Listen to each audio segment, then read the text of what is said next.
പ്രഭാഷകൻ 31:10-11 ഈ വിധം പരീക്ഷിക്കപ്പെട്ട് കുറ്റമറ്റവനായി കാണപ്പെട്ടവൻ ആരുണ്ട്? അവൻ അഭിമാനിക്കാൻ അവകാശമുണ്ട്.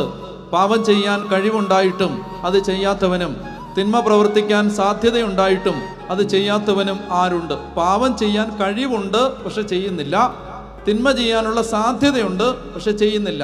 എന്താണ് പ്രതിഫലം? അവൻ്റെ ഐശ്വര്യം സ്ഥിരമായിരിക്കും.